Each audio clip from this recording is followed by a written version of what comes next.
Hi, it's Victoria, Girlboss's executive editor. Are you a Broadway fan? Do you live in New York City or are you planning a visit during the holidays? Then you have to check out Suffs the Musical before its Broadway run ends on January 5th, 2025. Suffs is a Tony Award winning musical about how American women fought for the right to vote, and it's playing right now at the Music Box Theater. Okay, picture this: fierce women from the suffragist movement who called themselves Suffs for short, taking the stage to share their stories. It's a vibrant blend of passion, friendship, and the fight for equality, all set to moving music that'll be stuck in your head for days. It's a celebration of sisterhood and resilience that feels both timeless and more important than ever. If you're looking for a night out that's not just fun, but also deeply meaningful, Suffs is your show. Our social media specialist, Cheska, actually went to see the show a few weeks ago, and she even said she got teary eyed at how powerful the performances were. So if you find yourself in NYC before January 5th, 2025, don't miss this chance to be a part of something special. Get your tickets at suffsmusical.com. That's SUFFS musical.com and learn about the incredible women who gave you the right to vote. Trust me, you'll walk away feeling like you can take on the world.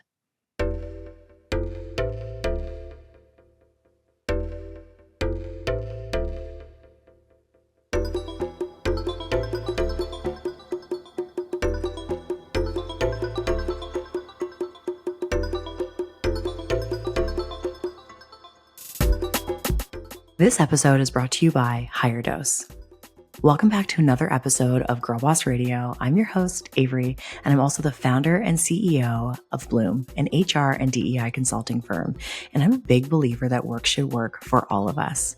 I don't know about you, but I'm always looking for ways to prioritize wellness no matter how busy my workday gets. And it just so happens that today we're diving deep into one of the most important topics when it comes to living your best life: happy chemicals. Yep, the dopamine, serotonin, oxytocin, all the feel-good stuff we want and need more of. Lauren Berlingeri is the co-founder of HigherDOSE, a wellness company that blends science with self-care to make infrared saunas, red light therapy, and other cutting-edge wellness treatments accessible to the masses. And today we're talking about how to get more of that happy chemical magic into your daily routines.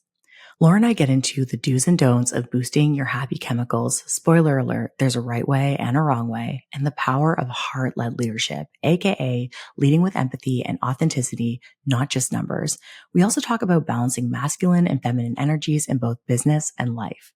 Also, with the holidays just around the corner, we have a very special gift just for you. So make sure you listen until the very end because we have an exclusive discount for Girlboss Radio listeners.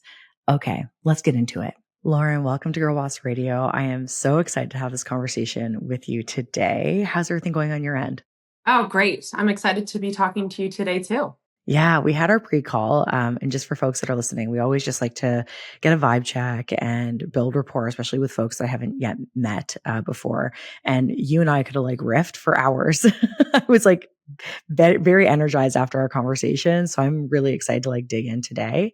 I wanted to like start with asking you as someone that's used your products before, like what inspired you to start HigherDOSE? Yeah. So my background, I'm a holistic nutritionist and health coach.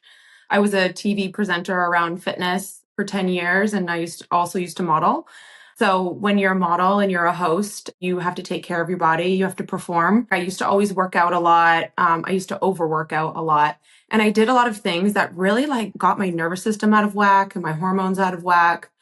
I also lived in New York for 10 years, and it's just like that go, go, go, fast paced lifestyle, light pollution, air pollution, stress. Where's my life going kind of energy. So when I discovered the infrared sauna, for me, the light bulbs just went off. You know, with my background of being a model, I traveled around the world and I always experienced sauna culture in different countries. So when I was working at the health and wellness startup, my job was to pick the brains of the most influential people in wellness on what's the best tools, technology, supplements, philosophies. And this amazing doctor was telling me about the infrared sauna. And I was like, infrared, like, what is that? And he pretty much said, I have all my clients do it no matter where they're at in their health journey. It downs cortisol levels. It's going to help you sleep. It's going to help balance your hormones. It's going to give you amazing skin. You're going to feel like awesome after it. And I was like, whatever. Okay. That sounds impossible. And I went and tried the only infrared sauna that existed at the time in New York City. And when I went, I was just blown away by the immediate benefits in one session. And being in wellness for the last 10 plus years, nothing has that kind of effect. I feel like workout sort of does, but you can also like overdo it and it can tax your nervous system and kind of aggravate all the issues that you had. Whereas this was the complete opposite. It down my cortisol levels, it put my body into parasympathetic state, which was rest and digest. I slept through the night for the first time in years. My skin was glowing. And I was just like, everyone in New York City needs to be doing the infrared sauna. And then pretty much I started my business the very next day. And I was introduced to my business partner and she had more of the business background and we partnered up and HigherDOSE was born. And that was 9 years ago. That is wild. And I think what I love most about HigherDOSE is that it didn't start off with what we're seeing today. Give us a little bit more context about where you started and obviously what it evolved to what we know HigherDOSE to be at this moment. Yeah. So with my fitness background, I had the idea of bringing infrared to yoga. I was like, why am I doing convectional heat in yoga studios? Like every yoga studio that does hot yoga should be doing infrared. So we had the idea to build these infrared panels and outfit these yoga studios. And we did that. We actually got Y7 to stop using space heaters and start using our infrared panels. We got Yoga Vita to do it. But it was just so much work to go into outfitting these studios and convincing yoga studios to buy them. They didn't really have that much money in itself. And it was just really hard to build a brand around it. It was really challenging.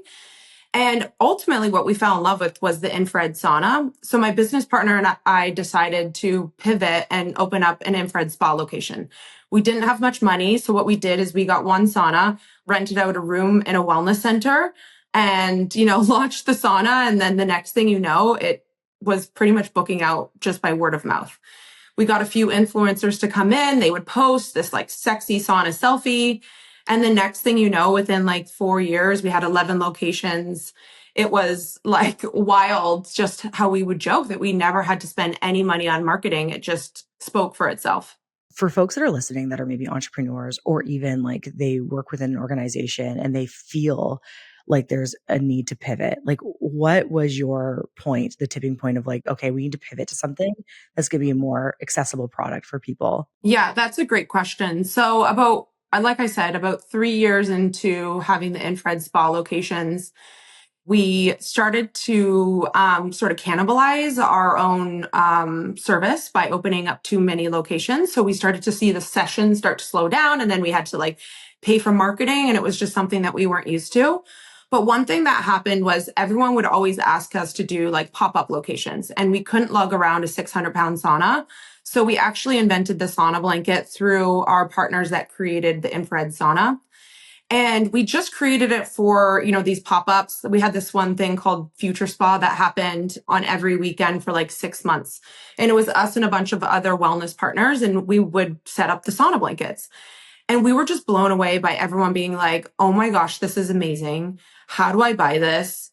And we just saw it was like so much more accessible to the customer versus, an infrared sauna. So we decided internally to invest into a small batch of them. We always did that. We tested it out ourselves. We never really had funding. So we invested into a small batch and we just started to sell them to our own community through our newsletter. And it was wild how quickly this side of the business was growing. So that was growing at 400%, the sauna blanket sales, and our locations were only growing at 25%.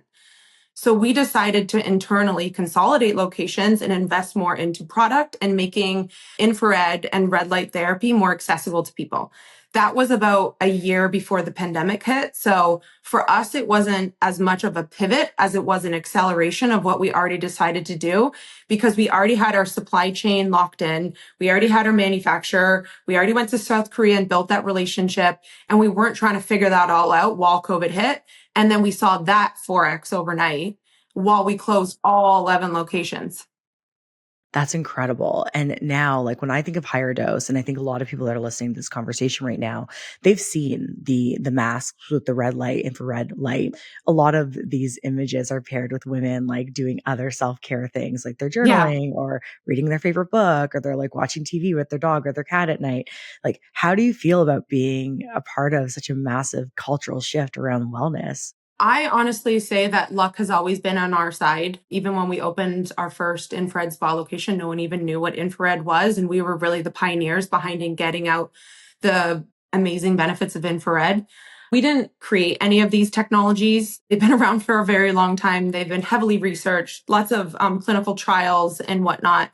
So for us, it was like a timing thing. I think COVID really accelerated everyone's desire to really control their own health because they realized that if they're not doing that, no one else is looking out for you. And I think that there's been sort of an awakening to, hey, what's in my food? What's in our water? What's in our clothing? And we needed to educate ourselves. And we even see that with our consumer. People are asking us like, what our light technology is at, or like, have we done EMF testing, send third party testing, like all this kind of questions that we never used to get, 4 or 5 years ago. The consumer is much more educated. They want much more transparency, which I feel like is amazing. So again, for us, it's been a timing thing. I think self-care is kind of now the most important thing for people. And especially as a mother, when I first had my babies 5 years ago, I think that wasn't this collective conversation amongst mothers of taking care of ourselves first before we take care of our kids. I honestly am here to really be a pioneer and a cheerleader for people to like help them realize that if you don't have your health, then you don't have anything. And we're here to educate you and help you, give you tools and introduce you to this lifestyle, because at HigherDOSE, we truly believe that our number one product is education, because there's so much more that goes into feeling and looking your best beyond just what it is that we're offering. I think that's what really stuck with me after our conversation is the emphasis that you all are putting on education and really supporting people with information, right? That can change their lives, let alone like the products they can buy that will obviously elevate their life and their experience on a daily basis through HigherDOSE. One thing that you and I talked about a lot was like happy chemicals, which I'd actually never really heard about. And it's Yeah. interesting because as someone who's obsessed, I'm obsessed with talking about work, all things work. And when I talk about work now, we're talking about things like self-care more than we ever have before. Like 10, 15 years ago, we didn't talk about like self-care interchangeably with like how you show up at work. And when you were talking about all these happy chemicals, which I want you to tell us about, like what are the happy chemicals and how do they actually influence and impact the way that we feel throughout the day? So it's all in the name, higher dose. Dose stands for dopamine, oxytocin, serotonin, and endorphins. Those are your four main happy chemicals. And I think that like being in the health and wellness world for the last 20 plus years, there really is just like conversation on like being well and not around like optimization and like having control over your feelings too. So I really love educating on these happy chemicals and how to release these happy chemicals naturally in order to feel your best. Because who doesn't want to feel great? If you start to understand these individual happy chemicals and how to release them, you can dose yourself throughout the day and have control over the way that you feel. And there's also these quick fixes, ways of releasing dopamine. And then there's these more sustainable joys or sustainable highs that you can get from healthier ways to release these happy chemicals. And when you start to understand these neurotransmitters, how they're released and through what activities, then you already start to feel better. So here's an example. I love giving this example because I find myself victim to this and then I like have no clue why I feel bad afterwards. But one of the quick fix or easy high ways of releasing dopamine is scrolling on social media, right? You're like on it, you feel so good. It's like addicting and whatnot. And then you get off and then you have a lull. You feel worse about yourself. You're comparing yourself to other people on social media. Their life's better than mine. I need to be posting more, blah, blah, blah. There's like all this like flood of guilt, right? So then you have this like massive drop off of dopamine and you feel worse. Versus the sustainable way of releasing dopamine is something like having a hobby that you love and fulfilling that, setting goals for your life and achieving them. And there's just so many different ways to do that. But it's just that first thought of being conscious of, oh, is this going to make me feel good? Am I going to sustain this feeling afterwards? Or do I normally crash afterwards? And just leaning into those things that have those more like sustainable highs or sustainable joys that you can get through your daily lifestyle. I spent hours on HigherDOSE's website this past weekend, just kind of going through all of the educations. I didn't know serotonin was like the mood stabilizer. Yeah, mood stabilizer, and half of it's produced in the brain and half of it's produced in the gut. And, oxytocin is quite different. It's the love hormone connection through your eyes, physical touch. Endorphin is like pain receptors, right? Too, as well. It's actually made in your nervous system. And that is like more like workout focused or like doing cold plunges and you get flooded with these happy chemicals. And then dopamine is actually just like pure brain. It's like decisions and how you approach life and how you decide to think about things and perspective, and makes you think twice. Like, should I be binging Netflix before I go to bed? I really want to, but I know that's a short-lived dopamine hit. Like maybe reading and doing some self-care or whatever it is, it's not only going to help me sleep better at night, but it's going to make me feel when I wake up more fulfilled. It's just like those small things. And again, no one's perfect. It's not to say that I don't sometimes watch Netflix. I'm just more mindful around it. I know when I'm doing it, that what I'm going to get out of it. Okay, so I'm going to share a couple of things that I feel like make me happy, and I want you to let me know if it's like a quick fix or if this is Okay. sustainable I quick love fix. this. Okay, great. Right? We're just going to do roll call. A glass of wine with friends after work. Yeah, so alcohol is a quick dopamine. I think that, if you could do something like a breath work quickly before in order to like sink into your parasympathetics, to feel relaxed, to connect with the friends, that would be better. But the key there is the connection with friends. That's really what you're craving through the dopamine. The question is do you need a glass of wine to help you get there? And I truly believe that like one glass of wine is not a problem. Like it's all about moderation. But if you need to like chug that glass of wine before you even show up with your friends in order to like be in a state where you're feeling like okay or calm or relaxed, then you sort of need to look at like maybe some healthier tools in order to get you into that calm state in order to connect. Okay, so next one is I'm planning for a trip, and in the process of planning, I go out and buy like, $500 to $600 worth of new clothing online. So impulse shopping is one of the number one things that shows up in dopamine. So I think that as long as you're sort of like really connecting to consciousness around shopping, like, do I really need this? Is this really fulfilling me? Is this feeling sort of like a wound in a way to like make me feel good about, oh, now I have all these hot outfits to wear on the trip, or do I like really need them? My last one is engaging in gossip. Oh man, I mean, we all know that's not good. I always feel bad about myself afterwards. I have been doing lately this heart meditation. It takes 5 minutes about just like connecting to your heart and starting with like this feeling of like gratitude and what you feel grateful for. And I truly believe that when you lead with your heart before making any decisions, you always make the best decisions. So if you're like gossiping because you actually want to have that person have help, or you're trying to find solutions, or you're talking to someone that is also trying to do the best thing for that person, then I think it doesn't become gossip as much as it does become empathy in action versus, just like, oh my God, did you hear, as a form of entertainment. So I always like to tap into my heart first, see if I'm coming at it from a heart place or if I'm coming at it from a head place. After I do that meditation, if I still feel like I want to gossip about it, I just try to find a solution where, we're trying to help that person versus just like talk behind their back. I just want to also note that like I'm also trying to master all of this work too. So take everything that I say with a grain of salt.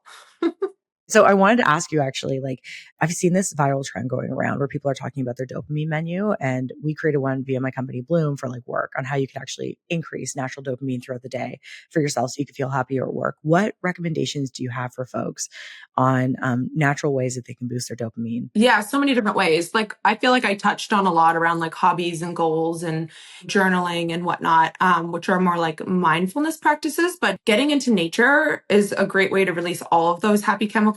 When you're a mom and when you're a CEO and you're in front of your computer all day long, you don't always have time to go out in nature and get sunlight and ground and be hiking and like doing your 2 hour morning that we would all love to do. But like a quick way to do that is by grounding and going outside just after like a long, stressful day. I like to do that because I am totally in my masculine at work, telling people what to do and trying to help guide people and push the business forward. And then what I do is I like to go outside after a long day, and I'll just spend 5 minutes breathing and grounding and getting like sunlight and ultimately like being in nature and just switching back into my heart-centric feminine energy. It's so helpful for like switching my mentality as I go back inside and ready to be a wife, a mother, and show up with the kind of energy that they're needing from me, which is much more nurturing, much more open, much more patient. So what are ways that you pushed up against the expectation around like hustle culture, especially as like a mother and a partner and as a woman in business? This is like a really great question and something I've been very mindful of, especially in the last, I would say 3 years, as someone that it was quite am I masculine and always working and always thinking and always stressing. I had to like sort of shift through these tools of mindfulness practice and being aware of what kind of content I'm consuming or what kind of energy goes out, kind of energy goes in, whether that be with coffee or nicotine or whatever it was that would speed me up all day long, and have a real focus on like inward, relaxing the nervous system and stepping into my leadership with more of a feminine energy, which is like allowing opportunities to come to me versus like feeling like I need to go find them and like force things. I'm like really like allowing the right things to come to me. And since I've been practicing that, I feel like the business has been booming just as much as when I was like stressing about it or overworking about it. I like to have real, like practical things, like having boundaries around my cell phone or device use. So, like on weekends, I feel bad for my friends because if they text me, I might not text them back for a long time because I really don't care where my cell phone is as long as I'm with my kids. There's nothing else that really matters to me. And then after work, like after 5 o'clock, I don't look at my phone after dinner. So once we've had dinner, I do like a lot of wind down. I like to have a bath with my kids. I like to read them a book. I go to bed when they go to bed. I don't look at my device. I don't look at my computer. I know not only is that not good for me because I'll get stressed, as I look at my emails, but the blue light exposure, it messes with your circadian rhythm. I know too much about light therapy to be able to compromise what is going to be like a deep restful sleep for me to be able to perform the next day. So those are some things that I do just around boundaries and then just mindfulness of how I want to show up as a leader. And that's wild that these are like relatively, I don't know, controversial things to be engaging in. Like I think that setting those types of boundaries where you're not answering your phone or engaging with folks like on via socials, whatever, Slack, emails past like 6 or 7. For us, for via my company, we have in my email signature that we observe a 4-day work week, respect our team's right to disconnect past our core hours. We share our core hours. And then we're like, if there's ever an emergency, you can like get back to us at this time specifically, but we may not be responsive. And I think that that holds space for people on my team, some of which are parents and they have lives outside of work. They know that they can completely sign off and we're not saving lives via the work that we do. There's never anything that important that they need to be taking that time away from their families. So we need more women like you and more CEOs actually setting these positive and healthy expectations around when people are working. Yeah, we need more heart-led leaders, I think, and more conversation around that and leading with more empathy. And, I have played victim to letting fear guide me, and I absolutely don't let fear guide me on any of my decisions moving forward. And I think that's also a huge shift. And I think it's more of the masculine energy to operate in fear and stop our competitors and whatnot. Like I see it as an opportunity. I see everything as an opportunity. And I think that like more people need to run their businesses like that. And you know what? I stress less. And the business has been doing amazing. Like we have never really brought on significant capital ever, and that's been a blessing that we're still even here. A question that I have for you, I have a few questions. I want to get into this concept of like the masculine and feminine because you've been talking about it a lot. So there's that, but I wanted to ask you for your advice. So there's probably a lot of people that are listening to this conversation right now who aren't necessarily an owner or in an executive capacity that want to set better boundaries, perhaps with their boss or with their colleagues or peers. What recommendations do you have to those folks that don't feel like they have the power or the privilege to do so, but want to start practicing these like better boundaries at work? I think communication is always a big one, communicating that you need these boundaries and maybe like sort of leading with the why around it. Like if you do have kids and you want to connect with your kids or you want to contribute or participate into self-care or taking care of yourself. And I truly believe that like if you do take care of yourself, you're going to show up better for your boss. You're going to have more space to be creative and whatnot. So I think if you can start off by just sort of trying to communicate your needs to somebody as a starting point, I think that's always like a great place to start. And then you can sort of hear the why behind why they disagree with that or why they can't grant you that, and what the expectations are from you, whether that be, okay, you're not coming into the office 9 to 5, but I just need to know that when you tell me you're going to do these things, that they're going to get done on time. And when you give me the date, and if it's not done by then, you need to have the ability to communicate me so I'm not disappointed, whatever it might be. But I think communications is always a strong point. Second thing is also just to really get clear on what it is that you do want. I feel like a lot of people that don't have boundaries aren't aware of what their boundaries even need to be or what they should be calling into their life. So I think getting laser focused on what it is that are your values in life. Like, I value my time with my kids and my family, and that is a priority. And everyone on my team knows that. I'm just like very clear on what it is that fills me up and makes me feel great. And then what else? Action. Don't let it sit there and ruminate and whatnot. Like, take action on it. Find the right time to speak to somebody about it. Have the right approach. Consult with other people to know if how you're asking for it is in the right way, and take action on it.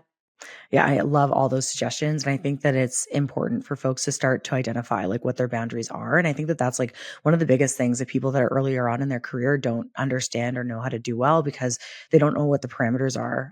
So I'm hoping the conversations like this hold more space for them to perhaps be able to communicate what their boundaries are and identify them. However, we have a conversation that we actually had with Nedra, and she is like the GOAT on all things boundaries. So if you haven't listened to that conversation on Girlboss Radio, I recommend you check it out. Because it's like a full, like hefty conversation about like boundaries and where we go wrong with them. So I wanted to talk to you about the masculine and feminine. So 10 years ago, I read a book. It's called The Athena Doctrine. And the subtext of the book is essentially like how women and men who think like them will eventually rule the world. And this is 10 years ago. And I mean, we've been seeing this shift. And ultimately it was like a landmark study where they surveyed 64,000 people across, I think, 18 countries. And they essentially came down to this realization that feminine attributes within the workplace were actually far more successful. And also people were far more interested and inclined towards wanting female attributes within the workplace. So I've been hearing more and more women in leadership talk about their masculine and their feminine. One woman is Ahila, who we actually had on this podcast. She's one of the co-founders of 437 Swimwear. I want to talk about this probably at more length, but I'm curious, like, what does being in your feminine mean to you as a woman in leadership? I definitely find like being in my masculine is my default, and it always has been growing up, but it was always a form of protection. And it's where my like drive came from. And I didn't come from a family that had tons of money. I didn't go to like this fancy university. I sort of like survived my whole way through my life. And it's kind of wild to look back and be like, wow, I can't believe I'm a CEO of a successful I'm just living my dream. But I think that once I got into a relationship, it really like showed that my masculine qualities weren't resonating so much in relationships, and I didn't feel happy in that place. And I had a hard time expressing my emotion, and I had a hard time being vulnerable. So I was like totally locked up. So for me, I had to do a lot of work, whether it be like breath work courses, meditation, somatic work, in order to just like unlock my emotions. Cause like I just was so angry all the time, and it translated. And then I think when I was like thinking about having kids, I sort of needed to shift into that energy because I wanted to be fertile. I wanted to show up as a mother with that nurturing feminine energy, not like a drill sergeant ultimately, and screaming at my kids all the time. And, my parents did their best, but I just felt like we were getting screamed at all the time. And so I think it really like woke me up once I actually had my twins, and I lived the ultimate feminine experience, which is like creating a being in my body. It really just like unlocked me in such a way where I felt it was easier for me to be vulnerable. I think it was easy for me to be powerful, but not forceful. And there was like power in the vulnerability. And I experienced that now with work too, as well. It's like giving that trust and faith to my team that what they're doing is right before like criticizing or giving my opinion. And I just see the world open up to me in a different way when I approach it like that. That's not to say that I am always in my feminine, but I have to say that I think people respond to you so much better when you operate from the heart. And just for context for folks that are listening, like on the opposite, being in your masculine generally refers to like embodying qualities or energies often associated with traditional masculinity. So this doesn't mean like adhering to specific stereotypes or rigid roles, but rather tapping into qualities often seen as like assertive, direct, or like aggressive. And it's interesting, like you're talking about like being more heart-led and leading with empathy and trying to understand people and not operating from this place of scarcity. Being in your feminine is really about like community, and it's about lifting up others and really kind of focusing on like the collective. Feminity's always been about community. Yeah. It's like what's best for everyone, not just for myself. Totally. One thing I wanted to ask you before we wrap up today is like, what are some wellness tactics that you've tried in the past that didn't work for you that you think that people are still doing right now? So speaking about femininity, I had to learn the hard way of what female biohacking is, mainly because it's a male dominated space and most of the research has been done on men and still has been done on men with men's goals in mind. So you have to navigate health, wellness, fitness, biohacking very differently as a woman. And I was like victim to that, like fasting, intermittent fasting, ketogenic, HIIT workouts. Did not work for me, was not great for my hormones, my cycle. Once I understood the difference between women and men, and the main difference besides their goals and energy and whatnot is their hormonal system, their endocrine system. So men are on a 24-hour cycle, women are on a 24-hour cycle and a 28-day cycle. This is the key to navigate this whole world. I live by syncing my lifestyle to my cycle theory.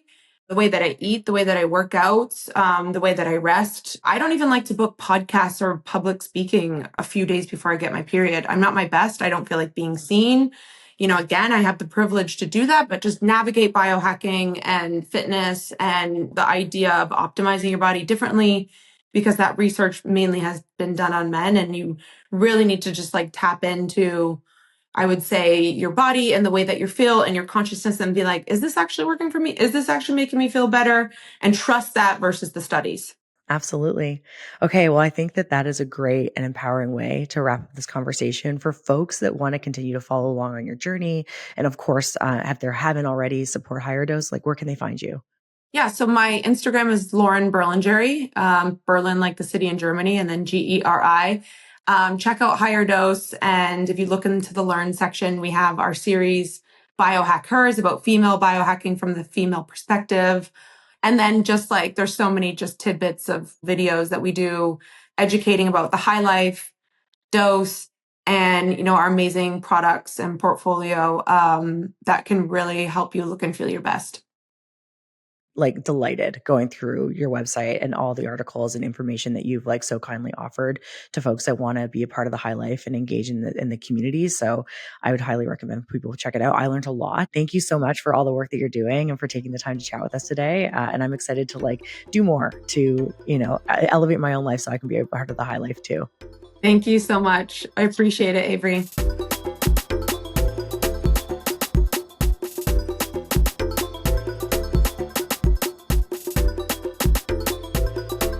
And that's a wrap on my conversation with Lauren. I hope you're feeling motivated to boost your happy chemicals and create a more balanced and fulfilling life, whether that's in the office, at home, or on your personal wellness journey. Before you go, we've got a special discount just for you. Just in time for their Black Friday sale, get 20% off site-wide at HigherDOSE.com with the code GIRLBOSS20, excluding bundles and subscriptions. And if you're treating yourself or a loved one to a wellness upgrade, spend over $500 and you'll get an exclusive gift with your purchase. Just head to HigherDOSE.com to shop and don't wait too long. This offer ends on December 7th, 2024. Tune in next week for another episode with a very special guest. We only have a few episodes left until our holiday hiatus. And in the meantime, don't forget to rate this episode. As always, this podcast is produced by Victoria Christie and Camilla Nizio and edited by Diego Domine. Until next time, keep blooming.